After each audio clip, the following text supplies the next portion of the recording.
Hola y bienvenida una vez más a Nats Corner. Yo soy Nats y hoy quiero empezar con una pequeña reflexión. ¿Alguna vez intentaste traducir una palabra de tu idioma y sentiste que ninguna palabra en otro idioma era suficiente para explicarla? Hmm, Tal vez existe una palabra similar, pero no necesariamente significa exactamente lo mismo o traduce el significado de esta palabra. Creo que eso pasa mucho cuando aprendemos idiomas. Hay palabras que no se pueden traducir con una sola explicación, ¿sí? O con una sola palabra equivalente en el idioma que estás aprendiendo, sino que se necesita una explicación a profundidad, un ejemplo y un contexto para poder entender qué situaciones se utiliza. ¿Sí? Por ejemplo, en mi aventura aprendiendo coreano, por ejemplo, habían muchas ocasiones en donde me encontraba con palabras que no tenían el mismo significado todas las veces, ¿sí? Varía mucho del contexto. Siempre recuerdo que mi profesor me decía, por ejemplo, la palabra mosup, ¿sí? Puede significar el estar, el estado de alguien, ¿sí? O puede referirse a, en este caso, a un comportamiento o una nueva versión, por así decirlo, de una persona, ¿sí? Entonces, así como a mí me costó en cierta forma entender esta palabra, hoy día vamos a hablar justamente de eso, ¿sí? De palabras en español que no tienen una traducción exacta, pero que usamos todo el tiempo, ¿sí? Palabras que dicen mucho sobre cómo sentimos, cómo pensamos, cómo nos relacionamos, ¿ok? Entonces, bienvenido al episodio de hoy y empezamos. Bien, en todos los idiomas creo que existen palabras especiales, ¿sí? Palabras que, como habíamos mencionado antes, cuando intentas traducirlas, te das cuenta de que no hay una palabra equivalente, ¿sí? En español tenemos muchas, ¿sí? Y hoy día quiero compartirte algunas. En primer lugar, empecemos con una muy común, la palabra pena. Sí, en muchos idiomas, pena se puede traducir como en inglés, por ejemplo, sadness o shame, ¿sí? O en coreano, de repente, podría ser como 불쌍하다, ¿ok? Pero en español, pena puede significar muchas cosas, ¿ok? No necesariamente este significado negativo, por así decirlo. Por ejemplo, puedes hacer una oración que diga, me da pena hablar en público, que significa más como me da vergüenza, incomodidad o nervios hablar en público. No nada relacionado a la tristeza, ¿cierto? O también podemos decir, ay, me dio pena decir que no. ¿Sí? Significa que no estamos tristes, sino que estamos incómodos emocionalmente. ¿Ok? Pena, en este sentido, es una emoción suave. ¿Ok? No es tan fuerte como la tristeza, pero es más profunda que solo la timidez. ¿Ok? Otra palabra que se me ocurre es la palabra antojo, ¿ok? En inglés se puede traducir directamente como craving, ¿cierto? Pero creo que no es exactamente lo mismo, porque un antojo no necesariamente es hambre, ¿ok? Hambre puede ser cuando, no sé, comemos una comida completa, en este caso, el desayuno, almuerzo o cena, ¿sí?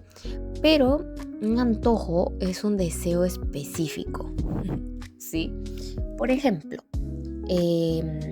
tú puedes decir, no tengo hambre, pero tengo antojo de comer chocolate, ¿sí? O de repente, se me ha antojado comer pollito a la brasa. ¿Okay? ¿Qué significa? Que no tienes hambre, ¿ok? En primer lugar, no tienes hambre. Y en segundo lugar, de que no quieres cualquier comida, sino que específicamente quieres esa comida. Y entonces, en este sentido, un antojo viene a ser algo más emocional, ¿ok? Es querer algo pequeño que te hace sentir bien, ¿sí? Entonces, por ejemplo, si es que un día estás muy estresado por el trabajo, es más usual que te den antojos, ¿ok?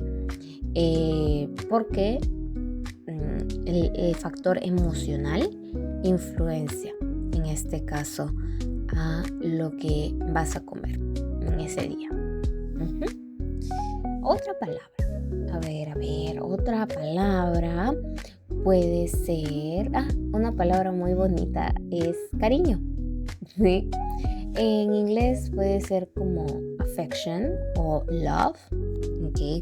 Pero en español creo que cariño tiene un tono más suave, ¿ok? Por ejemplo, una oración muy usual puede ser como te hablo con cariño, ¿sí? O le tengo mucho cariño, o cariño, ven un momento. ¿Sí? Y esto no siempre significa o hace relación al amor romántico, ¿sí? Sino puede también usarse en un entorno familiar, de amistad o de cercanía, ¿ok? Donde cariño viene a ser una forma de decir me importas sin decirlo directamente. Otra palabra que creo que es un poco malentendida es aprovechar, ¿sí? Aprovechar directamente en inglés es algo así como to take advantage, ¿ok? Y se tiene o sea, si lo traduces así, tiene una connotación negativa, ¿cierto? Pero en español no siempre es algo negativo. ¿Ok? Por ejemplo, es muy usual decir aprovecha el día, aprovecha el tiempo o aprovecha que estamos juntos, ¿sí? En estos 3 ejemplos no tiene la palabra aprovecha el significado de usar a alguien, ¿sí? Sino que más que todo se refiere a la oportunidad, ¿sí? O como un equivalente a decir de disfrutar un buen momento, no teniendo en este caso una connotación negativa, sino al contrario, algo positivo, ¿sí?